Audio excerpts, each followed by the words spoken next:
நானும் கேள்விப்பட்டேன். எவ்வளவு நாள் தான் பொறுத்து போறது? சரி ஏங்க இந்தாங்க. வாமா கொடு. இன்னைக்கு டிவியில நியூஸ் பார்த்தியா? என்ன நியூஸுங்க? அப்ப இன்னும் நீ பார்க்கல. பார்த்திருந்தா ரொம்ப சந்தோஷப்பட்டிருப்ப. ஏங்க அது என்னன்னு நீங்களாச்சும் சொல்லுங்களேன். தொழிலதிபர் துரை கைது. அவரை எதுக்கு அரெஸ்ட் பண்ணாங்க?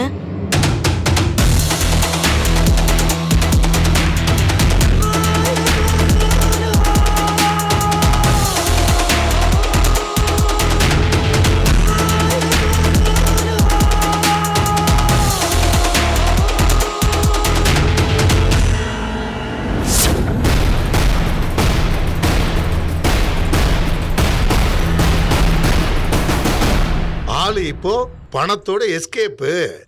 போலீஸ் துரையை அரெஸ்ட் பண்ணிட்டாங்க.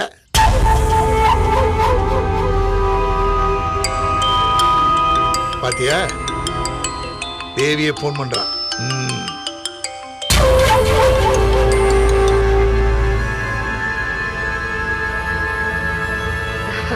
அண்ணே எப்படின்னு இருக்க? நான் நல்லா இருக்கேம்மா. நீ எப்படி இருக்க? ஏதோ இருக்கண்ணே. உன் வேதனை எனக்கு புரியுதுமா. என்ன பண்றது? புள்ள மாதிரி தூக்கி வளர்த்தவன் அந்த அருணாச்சலம் பேச்சை கேட்கலையே. அப்ப அந்த வருத்தம் உனக்கு இருக்கதானே செய்யும். ஆனா அவன் உனக்கு செஞ்ச துரோகத்துக்கு நிச்சயமா வேறொரு வகையில் அவனுக்கு தண்டனை கிடைக்கும். அது மட்டும் உறுதி. அண்ணே அதை விடுண்ணே. துரைய அரெஸ்ட் பண்ணிட்டாங்களாமே, உண்மையாவா? ஆமாம்மா. இனிமே வாழ்க்கை முழுக்க அவன் வெளியில வர முடியாத அளவுக்கு ரொம்ப பெரிய கேஸ்ல மாட்டிருக்கான். அப்படி என்னென்ன கேஸ்? 3 கோடி ரூபாமா. அவன் கொஞ்சம் கொஞ்சமா சேர்த்து வச்ச பணம். அதை எடுத்துக்கிட்டு அவன் மேனேஜர் ஓடிட்டான். அண்ணே யாருன்னு அவன்? துரைக்கு இப்படி ஒரு நல்லது பண்ணிருக்கான்.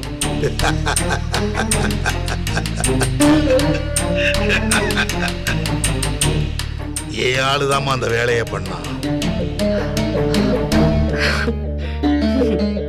ஆமாம்மா. அவங்கிட்ட வேலையை பார்த்துக்கிட்டு என்கிட்ட விசுவாசமா இருந்திருக்கான். பிளான் மட்டும்தான் போட்டு கொடுத்தேன். அவன் கச்சிதமா வேலையை முடிச்சிட்டான். அண்ணே ஈரத்துணிய கழுத்துல போட்டு வலி தெரியாம அறுத்துட்டு என்ன? அவன் என்ன அசிங்கப்படுத்தினதுக்கும் அவமானப்படுத்தினதுக்கும் இத்தனை நாளா பழி வாங்கணும்னு காத்துக்கிட்டு இருந்தேன். இப்பதான் எனக்கு நல்ல சந்தர்ப்பம் அமைஞ்சது. அதான் அவன் ஆட்டத்தை முடிச்சிட்டேன். அண்ணே நீ பண்ணதுலயே ஒரு நல்ல காரியம் இதுதான். என் புருஷனை கொன்னவனை இன்னும் தண்டிக்காம வச்சிருக்கிய கடவுளேன்னு நான் தினம் தினம் கடவுள்கிட்ட வேண்டிக்கிட்டு தான் இருக்கேன். அந்த கடவுள் ஊர் ரூபத்துல வந்து துரைக்கு தண்டனை கொடுத்துட்டாருன்னு இப்பதானே என் மனசுக்கு நிம்மதியா இருக்கு. என்ன பகைச்சுக்கிட்ட ஒருத்தனை நிம்மதியா வாழ விட்டுருவனா? உனக்கு அடுத்தடுத்து இன்னும் நல்ல நல்ல செய்திகள்லாம் வருமா? நீ காத்துக்கிட்டு நான் சொல்லிக்கிட்டே இருக்கேன். சரிண்ணே, எதுவா இருந்தாலும் உடனே என்ன கூப்பிடு. வைக்கிறேன். சரிம்மா.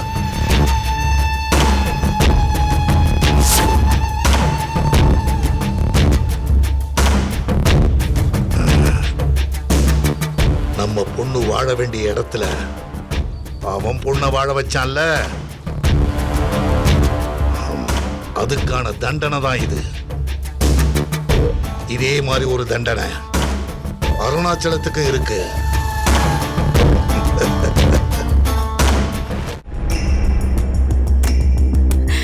Double document, duplicate document, forgery இப்படிதான் பண்ணிட்டு இருப்பீங்கல்ல? இந்த ஸ்டேஷன்ல மட்டும் 67 கேஸ் இருக்கு. அவன் வாயை கட்டி வயித்தை கட்டி குருவி சேர்க்கிற மாதிரி சேர்த்து வீட்டை வாங்குவான். நீ நோம்பு கும்பிட்டு போயிடுவ. சார், நீங்க எனக்கு எப்ப ஆள் இல்லை சார். நம்பி வேலைக்கு வச்சிருந்த ஒருத்தன் எனக்கு துரோகம் பண்ணிட்டு போயிட்டான் சார். சார், அவனை பிடிச்சி விசாரிச்சா இந்த விஷயத்தை சார்ட் அவுட் பண்ணிடலாம் சார். எனக்கு ஒரு 1 வீக் டைம் கொடுங்க சார். 1 வீக்கா? அதெல்லாம் முடியாது சார். நான் கன்ஸ்ட்ரக்ஷன் பிசினஸ் மட்டும் பண்ணல சார், வேற நிறைய பிசினஸ் பண்றேன் சார். ஒருவேளை அவனுக்கு பிடிக்கலாம் கூட எப்படியாவது பணத்தை ஏற்பாடு பண்ணி கொடுத்துருவேன் சார். எனக்கு ஒரு 1 வீக் மட்டும் டைம் கொடுங்க சார். டைம் கொடுக்குற அதிகாரம்லாம் எங்களுக்கு கிடையாது. ஃபார்மாலிட்டிஸ் முடிச்சுட்டு உங்களை கோர்ட்ல ப்ரொடியூஸ் பண்ணிடுவோம்.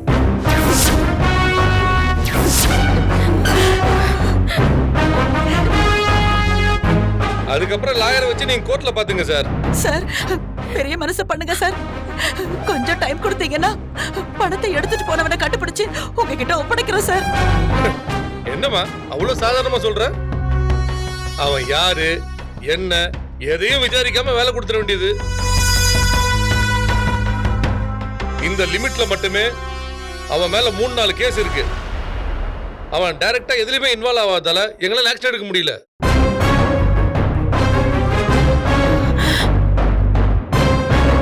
உங்களை மாதிரி பெரிய மனுஷங்க அவனுக்கு வேலையும் கொடுத்து சம்பளமும் கொடுத்து மக்களோட பணத்தை எடுத்து போறதுக்கு வழியும் கொடுத்துறீங்க. அப்புறம் எப்படி மாட்டுவான்?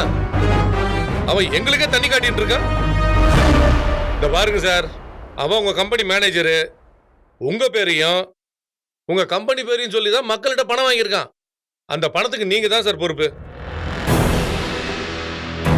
இங்க பாருங்க, அவனா ஒத்துக்கிட்டு வாக்குமூலம் கொடுக்காத வரைக்கும் சட்டத்தோட பார்வையில நீங்க தான் குற்றவாளி. புரியுதுங்களா? போய் ரைட்டர் டீட்டெயில் கொடுங்க. Please sir. போங்க ரைட்டர் சார். டீட்டெயில் வாங்குங்க. இங்க வாங்க சார். வாங்க சார், இங்க வந்து சொல்லுங்க. உங்க பேரை சொல்லுங்க சார். துரை சார். அப்பா பேரு?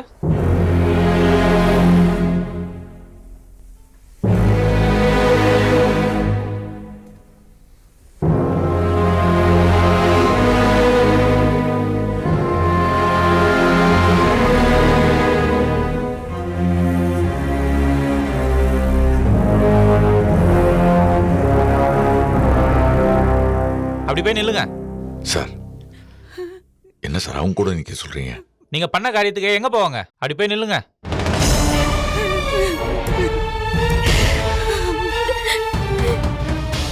சார் வேணாம் சார். அங்க போய் உட்காருங்க சார். அப்பாவை இப்படி பார்க்க ரொம்ப கஷ்டமா இருக்குமா?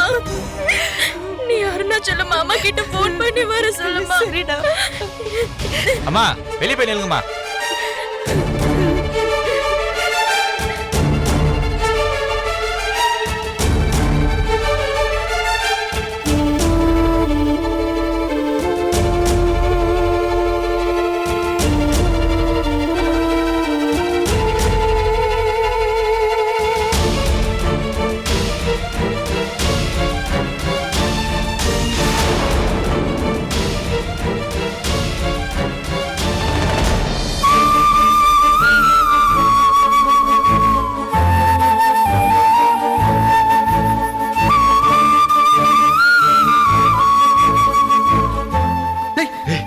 அருணாச்சலம்,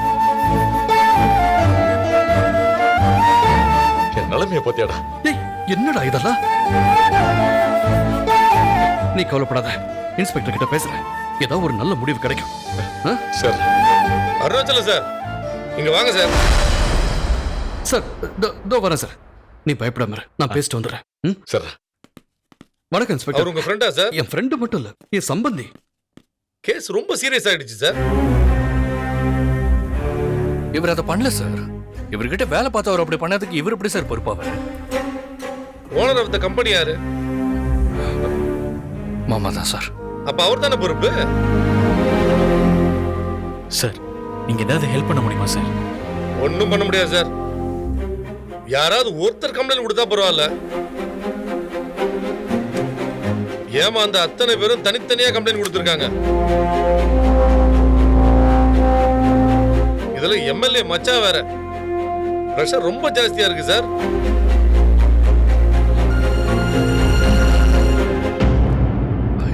எனக்கு நிலைமை புரியுது. அண்ணே நீங்களும் எதுக்குடா இங்க வந்தீங்க?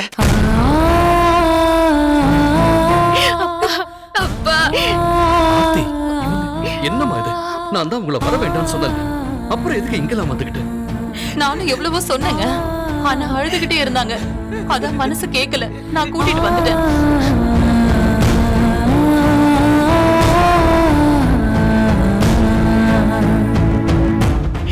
அப்பா, அழாதீங்கடா, அப்பா ஒண்ணு இல்லடா.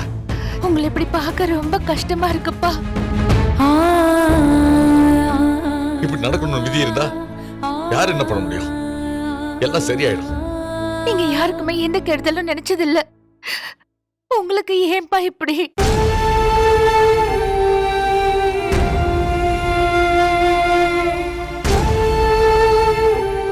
என்னடா நீயே இப்படி அழுதா?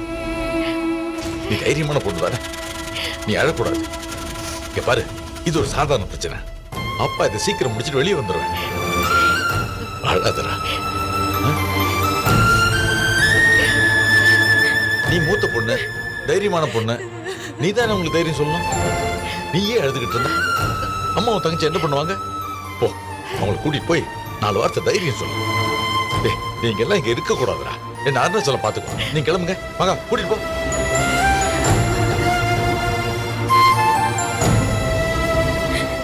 நீங்க எல்லாம் அழாதீங்கம்மா, கவலைப்படாம இருக்கு.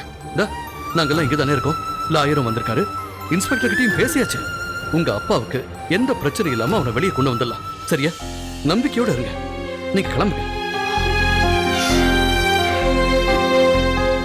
சரி போங்க. பார்வதி கூட்டு போமா. அருணாச்சலம் சார், இங்க வாங்க சார். இதோ வரேன் சார். வந்துடுறா சார். சொல்லுங்க. நீங்க கேட்டதுக்காக ஒரு ஃபேவர் பண்றேன் சார். சொல்லுங்க சார்.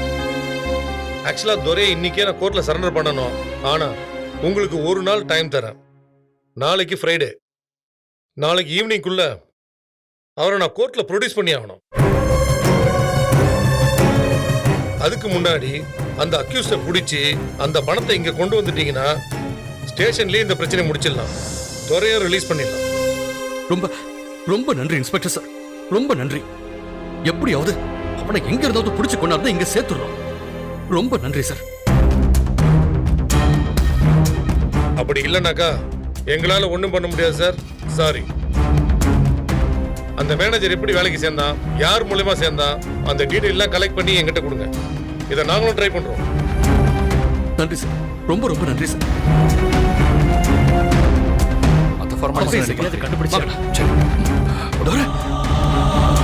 நீ கவலைப்படாத, இந்த பிரச்சனையை நாங்க ஒரு முடிவுக்கு கொண்டு வரோம்.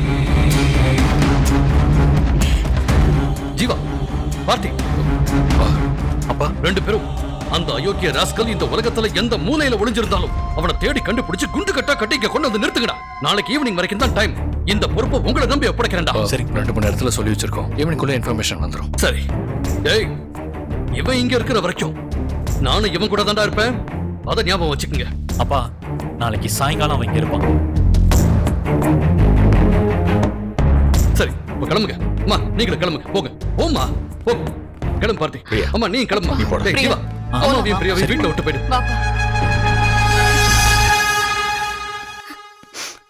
கிளம்புடா. பத்திரம். பிரியா வாமா போலாம். நீ கூட இங்க நிக்காதம்மா. போய் வெளியே வேணா வெயிட் பண்ணு. டேய் கூட்டு போடா. போமா வாங்க. போ.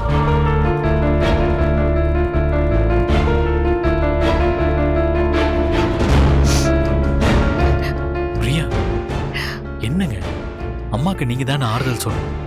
நீங்களே இப்படி அழுதுகிட்டு இருந்தா எப்படி? இதை விட எவ்வளவோ பிரச்சனைகளை நீங்க ஃபேஸ் பண்ணிருக்கீங்க. இது சாதாரண விஷயங்க. எவனோ ஒருத்தன் உங்க அப்பா பேரை சொல்லி ஏமாத்தி பணத்தை எடுத்துட்டு போயிட்டான். அவனை கண்டுபிடிச்சா எல்லா பிரச்சனையும் சால்வ் ஆயிடும். அதெல்லாம் நாங்க பாத்துக்கிறோம். நீங்க கவலைப்படாம இருங்க, கண்டுபிடிச்சிடலாம்.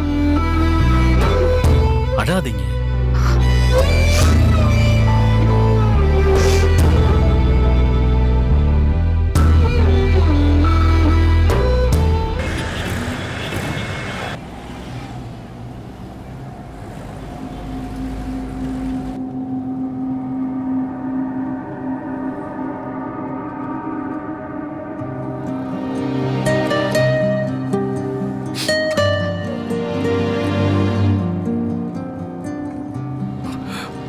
கவலைப்படாத காவியா. பணத்தை எடுத்துட்டு போனவனை மட்டும் கண்டுபிடிச்சிட்டோன்னா இந்த பிரச்சனை சரியாயிடும். உங்க அப்பாவை எப்படியா வெளியே கொண்டு வந்துடலாம். அவன் எங்கன்னு கண்டுபிடிப்பாங்க. அவன் எங்க இருக்கான்னு தான் யாருக்குமே தெரியலையே. எனக்கு தெரிஞ்சவங்க எல்லாருக்கும் மெசேஜ் அனுப்பிச்சிருக்கேன். கண்டிப்பா இன்னைக்கு இல்லை நாளைக்குள்ள அவன் எங்க இருக்கான்னு தகவல் கிடைச்சிடும். அப்படி கிடைச்சிருச்சுன்னா அவனை தேடி கண்டுபிடிச்சு அவன் எடுத்துட்டு போன பணத்தையும் அவனையும் கூட்டிட்டு வந்து போலீஸ் கிட்ட ஒப்படைச்சிடணும். கண்டிப்பா அப்பாவை ரிலீஸ் பண்ணிடுவாங்க. இதெல்லாம் நடக்குமான்னு எனக்கு தெரியல. But thanks.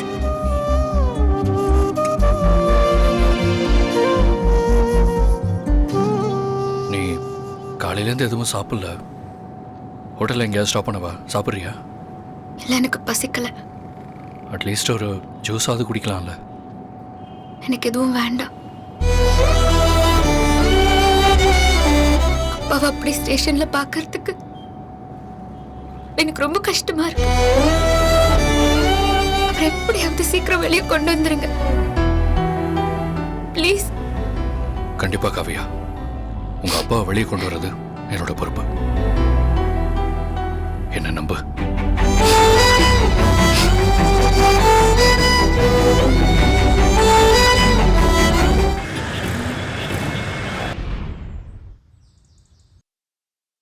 அக்கா, நான் கூட கடவுள் எங்க கல்லா போயிட்டாரோன்னு நினைச்சேன். ஆனா கடவுள் இருக்காரு. உன் புருஷனை கொன்னு உன் வாழ்க்கை அழிச்ச அந்த துரைக்கு லேட்டா தண்டனை கொடுத்தாலும் நல்ல தரமான தண்டனை தான் கொடுத்திருக்காரு. சந்தோஷமா இருக்குடி. அவன் எனக்கு பண்ண துரோகத்துக்கு அவனை போலீஸ் அரெஸ்ட் பண்ணி லாக்அப்ல வச்சு டிவி பேப்பர்னு அவன் போட்டோவை போட்டு நார் அடிச்சு அவன் இத்தனை நாளா சேர்த்து வச்ச மானம் மரியாதை எல்லாம் போய் வெளியே தலை காட்ட முடியாத அளவுக்கு கடவுள் தண்டனை கொடுத்துட்டாருல. சந்தோஷமா இருக்குடி. என்னம்மா, உங்க அப்பாவை அரெஸ்ட் பண்ணி லாக்அப்ல வச்சிருக்காங்க, நீங்க வீட்ல இருக்கீங்க?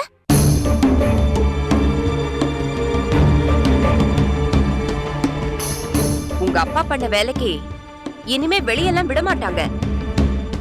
ஜெயிலுக்கு போயிட்டாருன்னா இதுக்கப்புறம் உங்க அப்பாவை நீங்க பார்க்கவே முடியாது.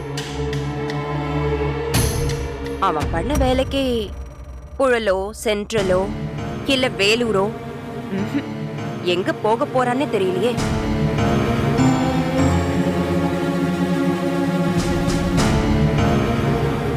எதுக்கும் ஒரு வாட்டி நீங்க 2 பேரும் போய் பார்த்துட்டு வந்துருங்க. இது பாருங்க, ஏற்கனவே நான் உங்ககிட்ட சொல்லியாச்சு, என்ன பத்தியோ எங்க குடும்பத்தை பத்தியோ பேச உங்களுக்கு எந்த உரிமையும் கிடையாது. ஆனா நீங்க திரும்ப திரும்ப அதையே பேசிட்டு இருக்கீங்க. அப்படியே பேசுனீங்க அப்புறம் நல்லா இருக்காது. நீங்க 1 கொடுத்தீங்கன்னா நான் 2 மடங்கா உங்களுக்கு திருப்பி கொடுப்பேன். ஏய், யார்கிட்ட குரலை ஒசத்தி பேசிட்டு இருக்க? நீங்க சொல்றதெல்லாம் கேட்டு அமைதியா போறதுக்கு நான் என்ன பார்த்து நினைச்சீங்களா? நீங்க 1 கொடுத்தீங்கன்னா நான் 2 மடங்கா திருப்பி கொடுப்பேன். பாத்தியாக்கா எவ்வளவு திமிரா பேசுறான்னு பாரு. அவ அப்பனோட திமிரு இவளுக்கும் இருக்கதானே செய்யும். இவங்க அப்பா அப்ப பண்ண தப்புக்குதான் இப்ப கழித்திங்க போயிருக்கான். இவ என்ன ஆகுறான்னு பாப்போம். அதையும் பாத்துருவோம். காவியா, தேவையில்லாம அவங்க கிட்ட எதுக்கு பேசிட்டு இருக்க? அவங்களுக்கு தான் வேலை இல்ல, ஏதோ பேசிட்டு இருக்காங்க. நீ எதுக்கு அவங்க கூட சரிக்கு சமமா பேசிட்டு இருக்க? நீ வா உள்ள போலாம். நான் இதுக்குள்ள போகணும். நான் இங்கதான் இருப்பேன். வேணா அவங்கள போ சொல்லு. பாத்தியாக்கா உன்னே எதிர்த்து பேசிட்டு இருக்கா. ஆடட்டும்டி, நல்லா ஆடட்டும். இவ அப்ப ஒரு டைம் இப்படிதான் ஆடினான். இன்னைக்கு உள்ள போய் உட்கார்ந்து அதே மாதிரி இவ ஆட்டம் முடியறதுக்கும் ஒரு டைம் வரும்ல. ஆடட்டும்.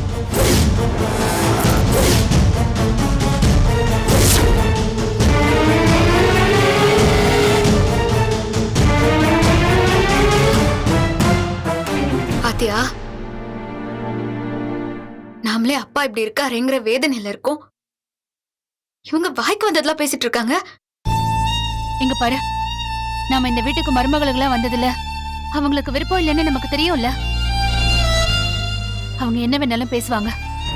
நாம அதுக்கெல்லாம் பதில் சொல்லிட்டு இருக்கணும்னு அவசியம் இல்ல. புரியுதா?